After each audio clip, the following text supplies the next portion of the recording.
Alexander, and I welcome you to another edition of the program, The Gallery. And today we have a guest in the house, honorable member from the 9th Assembly here in Abuja. So sit, relax, I'll be right back.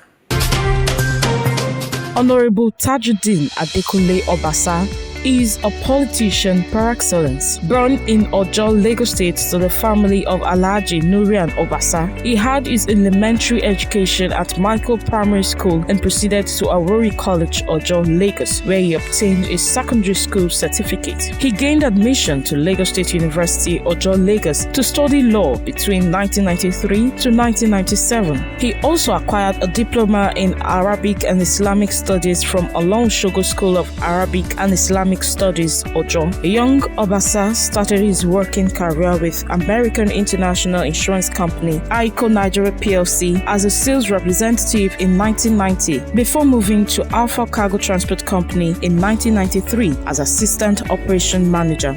He later joined Adado Group of Companies Nigeria Limited as an executive director in charge of legal and admin. Inspired by visions of better living conditions for citizens of Lagos State, especially the Ojo indigenes, he engaged in social activities when he became supervisor of the monitoring group Ojo TMG, an NGO in 1992 at the presidential election. He has held several positions over the years in Ojo local government and Lagos State. In 1991, his political career kicked off when he joined the Social Democratic Party SDP as a member. He later moved to the United Nigeria Congress Party UNCP in 1997. He was elected as the Assistant Secretary of Afenifere Alliance for Democracy AD from 2001 to 2003. He held several political appointments in the circle of political elites such as State Secretary, Local Government Secretary, Local Government Area Chairman, among others. In 2015, Honorable Tajudeen Obasa contested for the election of House of Representatives to represent Ojo Federal Constituency, Lagos State. He was declared winner with majority votes to become member of the House of Representatives under the umbrella of the People's Democratic Party, PDP. In 2019, he was elected at the primary election to continue with his laudable performances and recontested on the same party platform, PDP, as a candidate for the House of Representatives in Ojo Federal Constituency. He won with majority votes to be declared as a winner. Currently, Honorable Tajudeen Obasa is a member of the House of Representatives representing Ojo Federal Constituency at the lower chamber of the National Assembly, Abuja.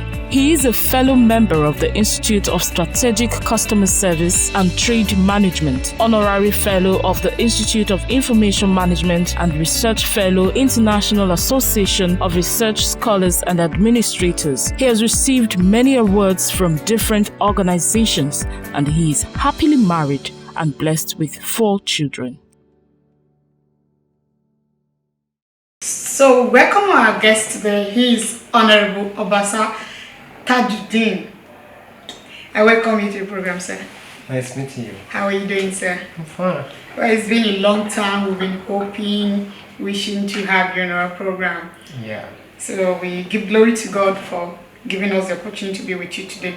Now, sir, tell us how it has been for you for the past 6 years, being in both the 8th Assembly, now at the 9th Assembly. Thank you, Mrs. Alexandra. My name once more is Honorable Tajudeen Obasa, representing Ojo Federal Constituency from Lagos State. I started my political career as far back as 1989, but from a philosopher who says it is not how far but how well. In 2011, I started contesting in 2009 for the council chairmanship of the local government, but I lost that election. Now coming back to 2014 to 15, so it was a clear call, not that I intentionally said I want to contest. So it was a clear call from the community elders and the leaders of the party. So they came to call me to aspire in 2011 and also in 2014. In 2014, they came back and said, look, we don't want you to go for that local government council election again. We want you to run for the Federal House of Representatives. Then I looked at it as, is a huge capital project. How would I survive it? This is territorial city. Well, no problem.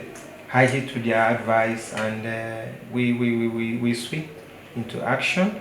Then, to God be the glory, we won the election. So it wasn't an easy thing. It wasn't an easy thing because we run through my nose. So having won the election, we resume here. Then a young parliamentarian who doesn't have the experience, so we later gathered the experience. You see, in terms of parliament, before you can get the experience, you might have spent 3.5 years. That is why in the whole world, they said it is better for a parliament. If we want to have a good law, it means we have to return most of our parliament. Or else, if we decide to change them, it means our law will be weakened and we shall continue to have a retrogressive law. So here I am. This is my now going to the 60 years. By next year will be 60 years in this seat. So I'm sitting on this seat as my second time of becoming the honorary member. Well, now, sir, tell us how the struggle has been so far. Now, because from one or two discussions we had even before this interview, you talk about the struggle. So tell us how it has been for you.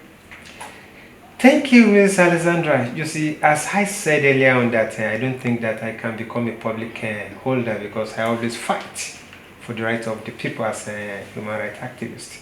So sometimes you find yourself in a tight corner when the community said, look, we want you to run. And if you decide not to run, it means anytime you call us, we won't hit you. And we won't even listen to you. We won't even dance to your tune. So, well, there's nothing I can do. Well, it was a big task ahead of me because, one, not that I've had or sit on any public office before. You know, the pressure kept on coming. I just have to manage it. I've been doing it before, doing it in the sense that I served as a community chief scribes, that's a community secretary. So I was appointed as the community secretary since 1998 that I've become this community secretary in Ojo. And since then I've been serving. For someone to be a community leader, it is not an easy thing. A lot of crises, then you just have to manage crisis, apart from your family level. You know, once the community troubles started, it means you need to use your IQ and initiative. And don't use your influence to let it influence you by favoring one party. So these are what some of the experience I used for this seat so far. And to even run and to be on a platform of an opposition, you know, it wasn't an easy thing in a ruling party state because I ran under the platform of PDP that produced me. It was a real task, and it was too burdensome. But I thank God that presently I can say I'm relieved with the way I was able to manage the crisis and the constituency at large so far. Very good, sir. Now, do you feel you have been fulfilled? That you have fulfilled your dream for the people of Ojo constituency? Thank you. Yeah, I could recollect that was 2017/18. One of the my orderly, that's a police officer, we went for an empowerment program. So, and the guy said, Ali, it's Adam, he said, my Oga, with what I'm seeing, are you really prepare yourself? Because I'm seeing that we are in opposition. Do you know what I told him? I told him that I have a covenant between I and my God. That I came here, that was 8th Assembly. Yeah. That I said anything I got here, I will use it to serve my constituency. Because it wasn't by my power, not by my making or by my will that I got to that seat. It was with Almighty God's power. So anything I realize or see here, I have to make sure that I use it and I justify my conscience. So once I'm able to justify my conscience, it is now left for God to now fulfill his own, which I did. And well, not that I have that money to run with the ruling party, but you can see if I didn't do well, I won't return to that seat. So that is the result. Now, sir, can you tell us about most of those your projects that you have done for your constituency? Because for a recent time, I think I have an opportunity to be in one or two of them. We want to know about those projects you have done, completed projects. Yeah, thank you so much. When I came in 2015, I decided to run a two agenda. What are the two agenda? Employment and empowerment. Employment in the sense, we have a lot of unemployed youth over there. Then how can we tackle or to reduce the number? And every year we continue to produce more unemployed youth because we continue to be having more graduates, either we like it or not. So with that, I looked at myself that, is there any way I can create or establish a job so that in any way, if I cannot reduce it, I can maybe reduce it with some numbers within my own federal constituency. So I looked at it and I said, but I didn't have the job because I'm not an executive arm. Yeah, in 2015, as I was saying, with that two agenda, that's to help the nation. How do we build the youth and to enhance their capacity building? So I decided to run those two agendas, that's empowerment and employment. The empowerment I meant for the youths and the ladies, because you see, if you fail to plan for the ladies, that's for the women, it means you want to run the nation. Presently, we need, how do we tackle and taking care of the ladies and the women? We have a lot of widows and we have a lot of guys over there that are still single. So with that, if we can be able to tap for them, we won't have a problem. Then the youth now. So with that, I now decided to run a capacity building programs, like a training, and having trained them to give them the kits and empower them with financial empowerment. Because in a situation whereby you give somebody or you trained him with that and you didn't give him the tools, it means you didn't even help him. How would he get the money to get the tools or the instrument? So apart from giving them the kit, then we're still giving them the financial empowerment so that they can start from somewhere. So those are the things we've been doing. Then on the community developmental project, so I constructed and installed solar street lights, then borehole, and also the National Skill Acquisition Center.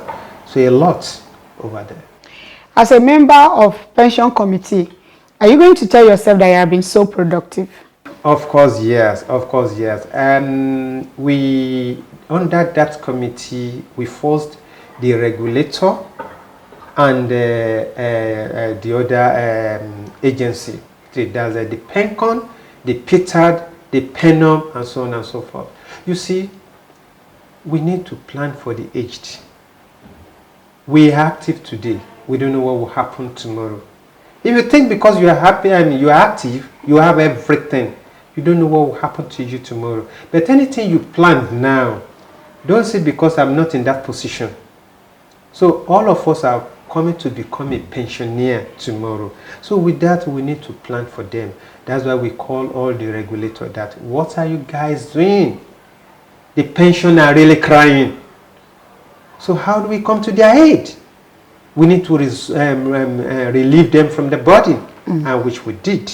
At least I'm among the committee delegation sent to all the 6 geographical area when the exercise started on the verification, pension verification exercise, for them to now know that we are able to come to their aid and to relieve them from their burden. Now, sir, in your own opinion, where do you think Nigeria is today? Are we falling apart or we are moving forward? That's a salient question, my lady.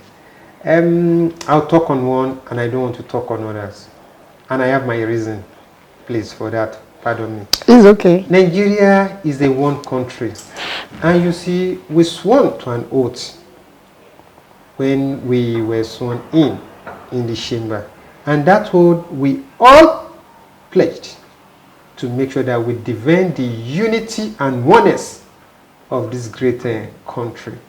So our founding fathers, they fight for the unity of this great country. All we need to do is just to pray very well. It's just to pray to Almighty Allah, that's God.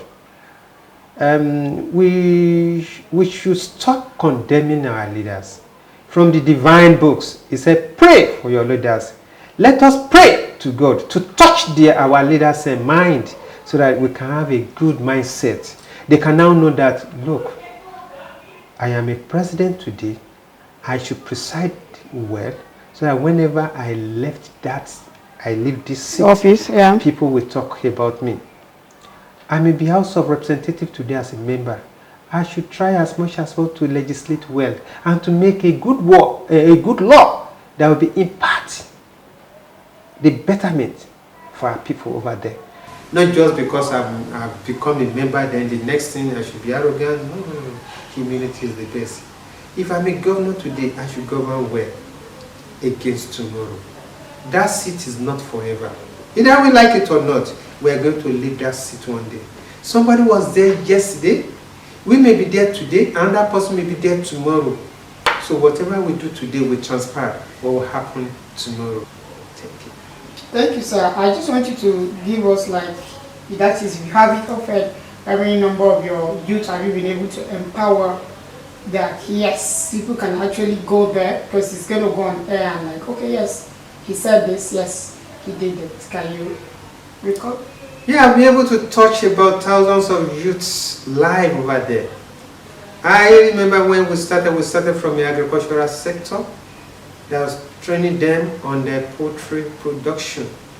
And we gave them all the materials needed. At least about 100 chicks, there's 100 birds. Then the layer mash, starter mash, finisher mash, the bacteria, everything needed was given to them. So with that is about 150 youths that we started. Then from there, we went from there to health sector. Then from health sector to educational sector. Then from educational sector to artisan. On that artisan, I was able to empower about 750 youths at a time. That was 2017. Then back to agricultural sector because I want to touch all sector. Reason being that, don't say because I'm good in this sector. So other people that learn or that's coming from other sector, they need to touch their life too. Well. So we did that, both the youth, the women, and the aged, because we need to cater for them. Thank you so much, sir. So before we go, how do you relax with all this going up and down? How do you really relax? Thank you, my dear sister. I saw this job. I took it as a passion. You see, I told you that I've trained myself before even getting to this office. That was the reason why I said to even partake in anything community service. I'm not saying just community service, the real community service. To become a custodian of any community, it is not an easy thing. Sometimes they wake you at midnight and you just have to. You don't have any excuse. Likewise, these are your two.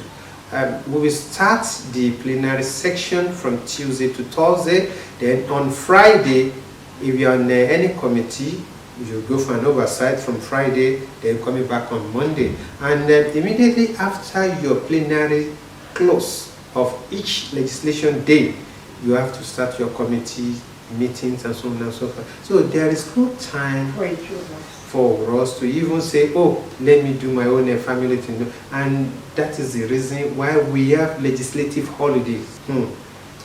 When I was presently, I just mark my 5 years last month ago. So with that, I really give grace and thanks to Almighty Allah for keeping us to then. And that was my golden jubilee. So, but a lot of challenges before we go to that seat. How many of the youths can be patient enough? I finished my secondary school in 1987. Then I started looking for a job. With that, I was also looking for an admission. I seek job for others, and I got job for others, but I couldn't secure job for myself. Then with that, I decided that, okay, maybe that is my luck or that is my destiny.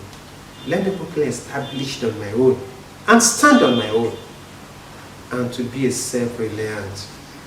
And my sister, among us now, I don't want to use an odious statement because we are on air, but how many of the youth can say, oh, most of us, I'm generalizing it, most of us, once we wake up, the next thing is, I want to become a billionaire today. By all means, let's take it easy. It's a gradual process. One day you will surely get there. One day you will surely get. But you can't blame them. The blame has to come from their parents. I have my children too. The one that I know that I can cater and taken care of. I told God, this is the number I want so that I can be able to take care of them. But some of us, that's why I'm saying the blame came from the parents. Because my friends married to 5 wives, then let me imitate him or her. I have to marry up to 5 or 6 wives. But the question is, if you say, I'm still counting, do you want to compare yourself with me? It is incomparable. I may have the capacity of taking care of 100 children, while Mr. B only have the capacity of taking care of 1 or 2 children. Why not restrict yourself with that? Nigeria is just like a farmland. Let me use that analysis. A young couple had a farmland of just a plot of land. Then they married, they got their children, they produced about 4. Those children too married, produced about 6. Those one too married. Do you want to tell me in the nearer future, can that land cater for them and sustain them? No. It means they need to reduce their population and have a rethink. That, okay, what I'm going to do? Okay, my father, sir, I want you to open a shop. My mother, sir, can you establish a factory? My brother, my uncle, can you do this so that we can start fixed up, most of us? Then we can be what? Efficiency instead of deficiency. Then we can have the economy can continue to be booming. Then Nigeria will become a great nation. So my advice to them is please take it easy, be productive, be industrious. And the leaders too, don't look at the youth as a non-entity. They are the leaders of tomorrow. Likewise, when you are youth yesterday, you challenge the elders to become a leader. And you have become a leader today. Now let us live tomorrow for the youth. Thank you. Thank you so much, sir. Thank you, my viewers out there. You have heard from our guests today. The youth, calm down, be patient, be productive. Don't just wake up a day and say you want to be a billionaire. There's trouble. You have to work very hard to get to that level which you aspire to be. And our leaders also take it easy with them. Try to understand us and try to, lead us to the right path. Because, like our guest has also said today, we are going to be the leaders of tomorrow by the grace of God. Anyway, time is not on our side. I still remain your host, Mercy Alexander. Bye and have a wonderful day.